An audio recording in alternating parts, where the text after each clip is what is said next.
우리가 함께 읽은 말씀 역대상 23장, 베드로전서 4장, 미가 2장, 누가복음 11장 말씀입니다.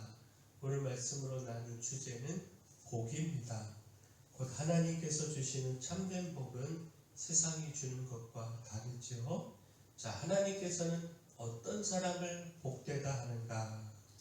자, 먼저 말씀을 지키는 자에게 복되다 말씀하십니다. 누가복음 11장에 한 여인이 예수님을 뵌 태와 먹인 젖이 복이 있다, 복되다 외쳤습니다. 이처럼 훌륭한 아들을 낳고 기른 어머니, 이런 아들을 둔 그 어머니는 얼마나 복이 많은 것이냐, 이렇게 외친 겁니다. 그러나 예수님은 그 찬사를 받아들이지 않으시고 오히려 하나님의 말씀을 듣고 지키는 자가 복이 있다, 이렇게 말씀하셨습니다.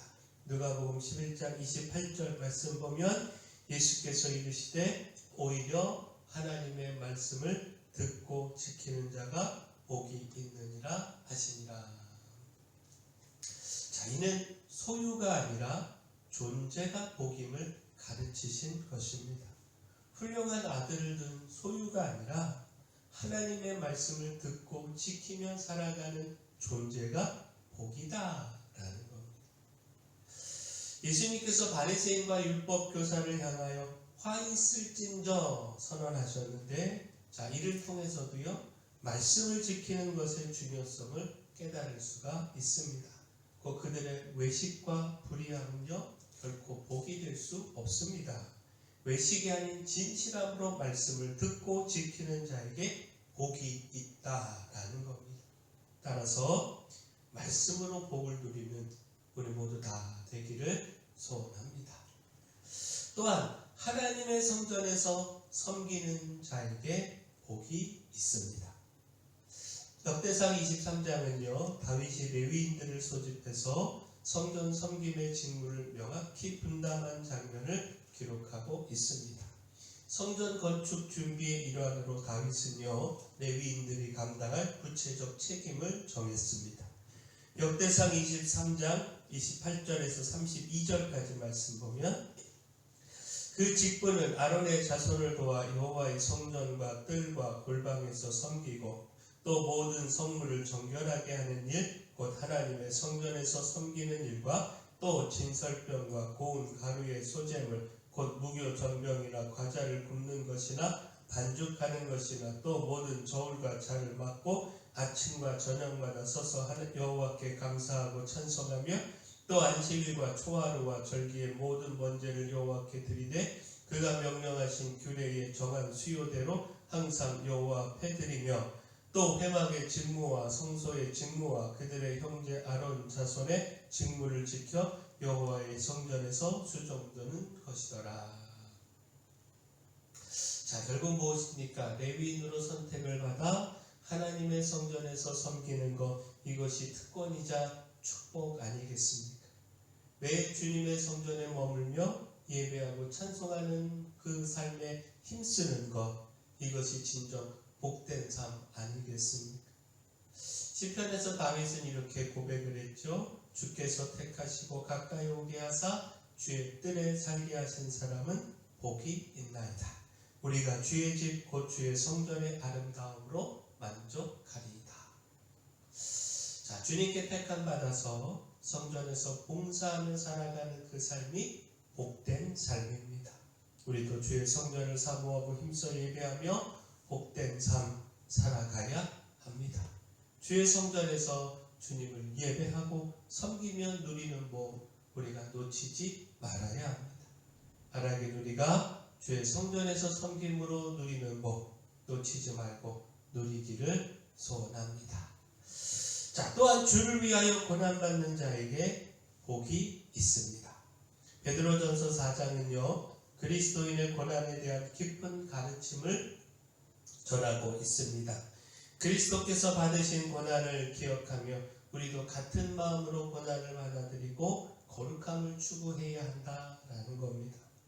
특별히 주목할 점은요 그리스도로 인한 치욕과 고난을 복이라고 말씀하신다라는 겁니다. 이런 고난을 받는 자에게 하나님의 영이 함께 하시고 예수 그리스도께서 영광 중에 다시 오실 때 즐거움과 기쁨에 참여하게 된다라는 겁니다. 따라서 연단을 위하여 믿음의 사람들에게 찾아오는 그 고난과 시험을 이상한 일로 생각하지 말고 즐거워하라, 이렇게 가르치고 있습니다.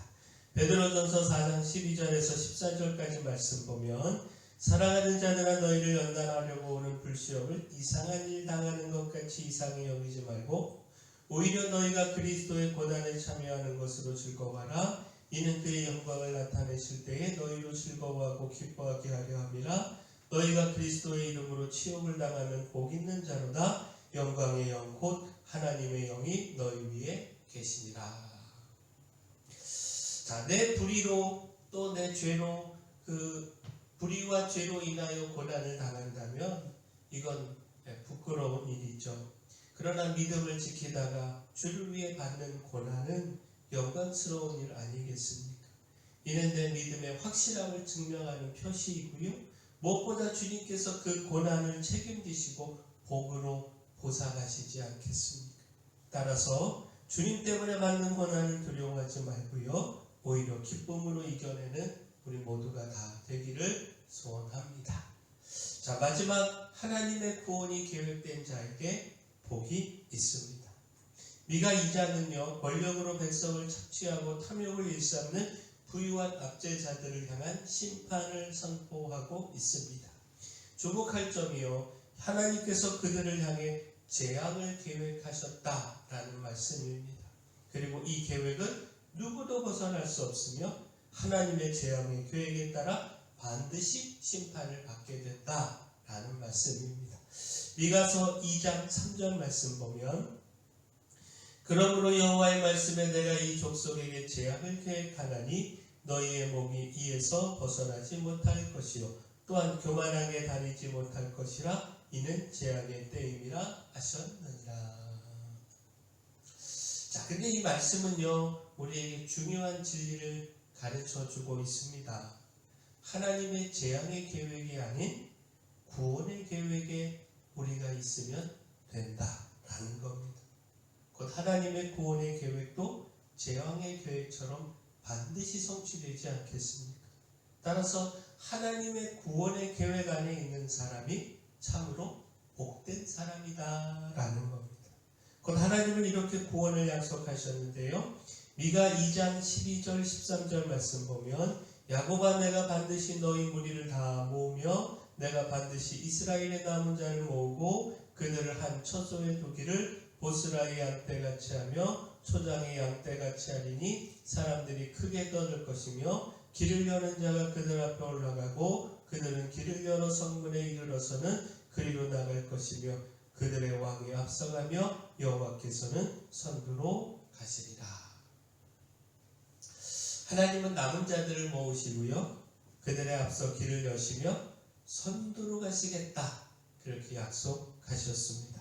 바로 이 구원의 약속을 붙들고 소망 중에 인내하며 주의 말씀을 따르는 사람이 복이 있는 사람입니다. 자, 하나님의 말씀을 지키며 성전에서 섬기는 자, 믿음을 지키며 주님을 위해 고난을 받는 자에게 복이 있습니다. 무엇보다 하나님의 구원의 계획 그 안에 있는 사람에게 복이 있습니다. 바라긴 우리가 이처럼 복된 자, 복이 있는 자 되기를 소원합니다. 사랑의 주 하나님, 주를 위한 고난을 기쁨으로 받아들이고 주의 영광의 날에 함께 누릴 영광을 소망하기를 원합니다. 외식이 아닌 진실함으로 말씀을 듣고 순종하여 복된 사람이 되게 하시고 하나님의 재앙과 심판의 계획이 아니라 구원의 계획 안에 서서 참으로 복된 사람으로 살아가게 하여 주시옵소서. 교회 내 연약한 모든 분들 주님께서 강력한 손으로 안수하시며 치료하여 주시옵소서. 수험생들에게 끝까지 힘주시고 대학 진학 열어 주시옵소서. 우리에게 다음 세대 든든히 서도록 축복하여 주시옵소서.